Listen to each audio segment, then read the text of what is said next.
الحمد لله الحمد لله الحمد لله الحمد لله الحمد لله الحمد لله الحمد لله بسم اللہ الرحمن الرحیم۔ نور العزا کا دوسرا باب ہے بقیہ کتاب الطہارہ، سبق نمبر 11 میں خوش آمدید۔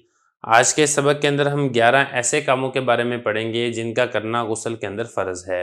یفترض فی الاغتسال 11 شیئا غسل الفم والانف والبدن مرة وداخل کلفۃ لا عسر فی فسقها وسرۃ وثقب غیر منضم وداخل المذفور من شعر الرجل مطلقا لا المذفور من شعر المرأة ان سر الماء فی اصوله وبشرۃ اللحیۃ وبشرۃ الشارب والحاجب والفرج الخارجی۔ ترجمہ دیکھ لیں۔ غسل میں 11 چیزیں فرض ہیں، منہ کا دھونا، ناک کا دھونا اور بدن کا دھونا 1 مرتبہ، اور بغیر ختنہ کیے ہوئے پانی کا اندر پہنچانا اگر تنگی نہ ہو اس کے الگ کرنے میں، اور ناف کا دھونا اور ایسے سوراخ کا دھونا جو کہ ملا ہوا نہ ہو، اور گندے ہوئے بالوں کے اندر والا حصہ دھونا آدمی کے بالوں سے مطلقاً، نہ کہ عورت کے بالوں سے گندے ہوئے اگر پانی پہنچ جائے ان کی جڑوں میں، اور داڑھی کا ظاہری حصہ اور مونچھوں کا ظاہری حصہ اور ابروؤں کا ظاہری حصہ اور ظاہری طور پر جو فرج ہے اس کا دھونا۔ عبارت ہو چکی ہے، ترجمہ ہو چکا ہے، اب چلتے ہیں اس کی تشریح کی طرف۔ دیکھیں ہم نے وہ والے امور بھی پڑھ لیے ہیں جن کی وجہ سے غسل فرض ہو جاتا ہے، وہ والے امور بھی پڑھ لیے ہیں جن کی وجہ سے غسل فرض نہیں ہوتا ہے۔ آج کے سبق کے اندر غسل جب آپ نے کرنا ہے تو غسل کرنے کے اندر کن کن چیزوں کا خیال رکھنا ضروری ہے، ان میں سے اگر کوئی ایک چیز بھی مس ہو جائے گی تو پھر اس صورت میں آپ کا غسل نہیں ہوگا، ان کے بارے میں ایک ایک کر کے پڑھیں گے۔ تو حضرت فرما رہے ہیں کہ غسل کے اندر 11 چیزیں یہ فرض ہیں۔ کون سی فرض ہیں؟ نمبر 1، منہ کا دھونا۔ دیکھیں جو منہ کے اندر والا حصہ ہے اس کا 1 مرتبہ پانی پہنچانا یہ فرض ہے۔ آپ کلی کریں اور اس کو منہ کے اندر اچھے طریقے سے گھما لیں، اور اگر آپ کا روزہ نہیں ہے تو آپ اس صورت کے اندر غرارہ بھی کر لیں تاکہ کسی قسم کا شک و شبہ یہ باقی نہ رہے۔ اور اسی طریقے سے ناک کا دھونا، جو ناک کے اندر ہے یہ بھی پانی پہنچانا یہ فرض ہے، جو جہاں تک نرم ہڈی ہے یہاں تک یہ پانی پہنچانا غسل کے اندر فرض ہے۔ اور اسی طریقے سے پورے جسم پر 1 مرتبہ پانی پہنچانا کہ بال برابر بھی جگہ خشک نہ رہ جائے، یہ بھی غسل کے اندر فرض ہے۔ 3 کام ہو گئے۔ نمبر 4، داخل کلفہ۔ کلفہ کہتے ہیں، ایک تو ہوتا ہے نا کہ جس شخص کا ختنہ ہوا ہو، جس شخص کا ختنہ نہ ہوا ہو اس کی جو اضافی کھال ہوتی ہے اس کو کہا جاتا ہے کلفہ۔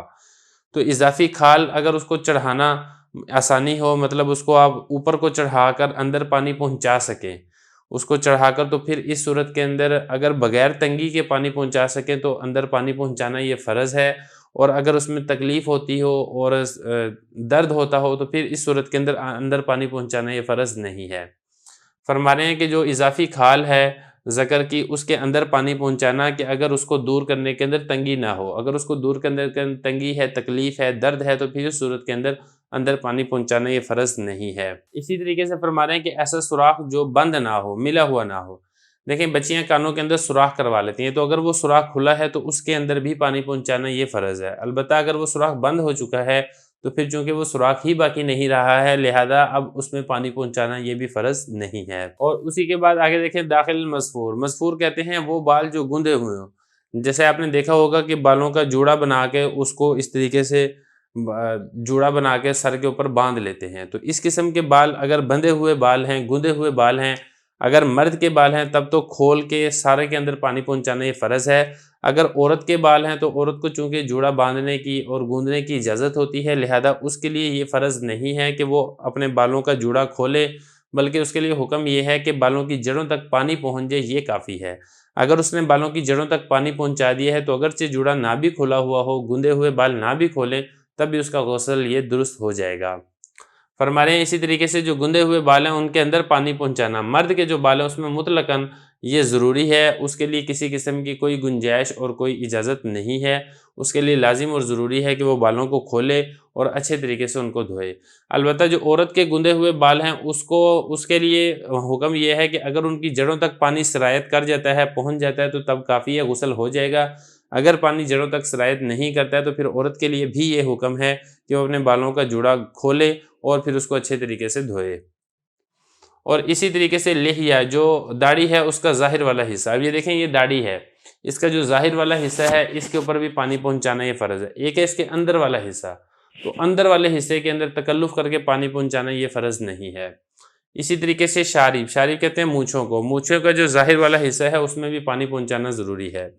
دیکھیں جب آپ دھوئیں گے تو اوپر والے حصے میں پانی پہنچ جاتا ہے، اب اس کے اندر مبالغہ کرنا کہ ایک ایک جڑ کے اندر پانی پہنچے یہ کوئی لازم اور ضروری نہیں ہے۔ اسی طریقے سے حاجب جو ابرو ہیں، یہ والے ابرو ہیں، اس کے اندر بھی یہی حکم ہے کہ آپ جب آپ نے دھونا ہے تو اوپر اوپر پانی پہنچ جائے یہ کافی ہے۔ البتہ اس کے اندر کوشش کر کے اور اس کے اندر مبالغہ کر کے اندر داخل کرنا کہ جڑ تک پہنچ جائے یہ لازم اور ضروری نہیں ہے۔ تو خلاصہ کہنے کا یہ ہے کہ غسل کرنے کے اندر انسان کو وسوسوں سے پرہیز کرنا چاہیے، جو ایک نارمل طریقے سے آپ اپنے جسم کو دھو لیتے ہیں تو آپ کا غسل یہ ہو جاتا ہے۔ اسی طریقے سے فرج خارج میں دیکھیں فرج کی دو قسمیں ہوتی ہیں، جو عورت کی شرمگاہ ہے اس کا ایک ظاہری والا حصہ ہوتا ہے، جب شرمگاہ بند ہوتی ہے اس کو کہا جاتا ہے فرج خارج، تو فرج خارج کو دھونا یہ ضروری ہے۔ اور ایک عورت کی شرمگاہ کا اندر والا حصہ ہوتا ہے، جب اس کی شرمگاہ کو کھولا جائے تو جو اندر والا حصہ ہوتا ہے اس کو کہا جاتا ہے فرج داخل۔ فرج داخل کا دھونا غسل کے اندر یہ فرض نہیں ہے۔